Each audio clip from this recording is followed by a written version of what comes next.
Shekhar Kammula cinema అంటే యూత్లో ఒక మంచి క్రేజ్ ఉంటుంది. ఆయన గత సినిమాలు ఆ రేంజ్లో ప్రేక్షకుల్ని ఆకట్టుకున్నాయి. అయితే తర్వాత వచ్చిన కొన్ని సినిమాలు నిరుత్సాహపరిచినా మరలా చాలా గ్యాప్ తీసుకొని మెగా హీరో వరుణ్తో దిల్ రాజు బ్యానర్లో శేఖర్ చేసిన సినిమా ఫిదా ప్రేక్షకులను ఏ స్థాయిలో ఆకట్టుకుందో తెలుసుకుందాం. ఈ సినిమా కథేంటంటే, అమెరికాలో డాక్టర్గా పనిచేసే వరుణ్ తన అన్నయ్యకి పెళ్లి సంబంధం కోసం తెలంగాణలోని బాన్సువాడకు వస్తారు. అక్కడ వరుణ్ అన్నయ్య పెళ్లి చేసుకోబోయే అమ్మాయికి భానుమతి అంటే సాయి పల్లవి అని ఓ చెల్లి ఉంటుంది. ఆమె చేసే అల్లరితో ఆ పెళ్లిలో వరుణ్ భానుమతి అనుకోకుండా ఒకరికి ఒకరు తెలియకుండా ప్రేమలో పడతారు. అయితే అనుకోని పరిస్థితిలో ఇద్దరి మధ్య దూరం పెరుగుతుంది. ఇద్దరి మధ్య మనస్పర్ధలు పెరుగుతాయి. దీంతో ఇద్దరూ ఒకరిని ఒకరు ద్వేషించుకునే వరకు వెళ్లిపోతారు. అయితే వాళ్ల మధ్య మనస్పర్ధలకు అసలు కారణం ఏంటి, మరలా వరుణ్ భానుమతి ఇద్దరూ ఎలా ఒకటయ్యారు అనేదే సినిమా కథ. ఈ సినిమాలో పాజిటివ్ పాయింట్స్ గురించి చెప్పుకోవాలంటే చాలా ఉంటాయి. అందులో ముఖ్యంగా హీరోయిన్ సాయి పల్లవి తన పెర్ఫార్మెన్స్తో థియేటర్లో అందర్నీ కట్టిపడేసింది. ప్రతి చిన్న ఎమోషన్స్ ని కూడా అద్భుతంగా చూపిస్తూనే కుటుంబం, ప్రేమ అనే బంధాల మధ్య నలిగిపోయే ఓ మామూలు అమ్మాయి పాత్రలో ఆ సంఘర్షణని బాగా చూపించింది. ఇక ఆమె కామెడీ టైమింగ్, తెలంగాణ యాసలో ఆమె సంభాషణలు పలికే విధానం, డాన్స్ ఇలా అన్నింట టాప్ అనిపించుకొని సినిమా రేంజ్ని అమాంతం పెంచేసింది. ఇక సినిమా ఆద్యంతం ప్రేక్షకుల్ని అలా ఒక ఆహ్లాదకరమైన వాతావరణంలోకి తీసుకుపోతుంది. అచ్చం మన ఇంట్లో మన ఊర్లో ఉన్న ఫీలింగ్ని ఫస్ట్ హాఫ్ అంతా ఉంటుంది.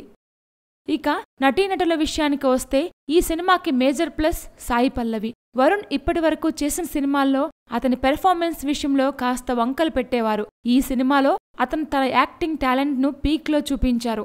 ఇక హీరోయిన్ తండ్రిగా చాలా ఏళ్ల తర్వాత నటించిన సీనియర్ నటుడు సాయి చంద్ కూడా తన నటనతో ఆకట్టుకున్నారు. ఇక మిగిలిన నటీనటులు కూడా వారి పాత్ర పరిధి మేరకు ఆకట్టుకున్నారు.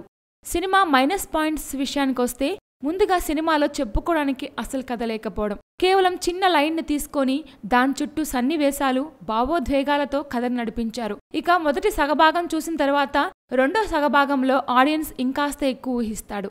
అయితే సెకండ్ హాఫ్ ఆడియన్స్ని అనుకున్న స్థాయిలో రీచ్ కాలేకపోయింది.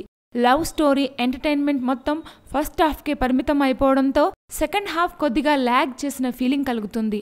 అలాగే ఫైనల్గా హీరో తన ప్రేమను సొంతం చేసుకునే విధానం అంత కన్విన్సింగ్గా లేనట్లు అనిపిస్తుంది. అలాగే సినిమాలో మెయిన్ కాస్టింగ్ తప్ప మిగిలిన వారిలో చాలా మంది కొత్త మొహాలు కనిపించడం కాస్త రెగ్యులర్ ఆడియన్స్కి ఇబ్బందిగా అనిపిస్తుంది. ఇక సాంకేతిక విభాగం విషయానికొస్తే, దిల్ రాజు ప్రొడక్షన్ వాల్యూస్ సినిమాలో ఆద్యంతం కనిపిస్తాయి. ఇక దర్శకుడుగా శేఖర్ కమ్ముల ఇదివరకు సినిమాలతో పోల్చుకుంటే ఫిదా కాస్త ప్రత్యేకమనే చెప్పాలి. అతని స్టైల్ ఆఫ్ మేకింగ్ చూపిస్తూ డైలాగ్స్, ఎమోషన్స్ ను చూపించడంలో తన మార్క్ని మరలా రిపీట్ చేశాడు అనిపిస్తుంది. ఇక మ్యూజిక్ డైరెక్టర్ శక్తికాంత్ అందించిన పాటలు చాలా కాలం పాటు జనాల నోట్లో నానుతూనే ఉంటాయి. అంత బాగా స్వరాలు సమకూర్చారు. ఇక బ్యాక్గ్రౌండ్ మ్యూజిక్ కూడా అన్ని ఎమోషన్స్ కు తగ్గట్టు అందించి సినిమాకి అదనపు బలం తీసుకొచ్చారు. కెమెరామెన్ ఫోటోగ్రఫీ చాలా బాగుంది.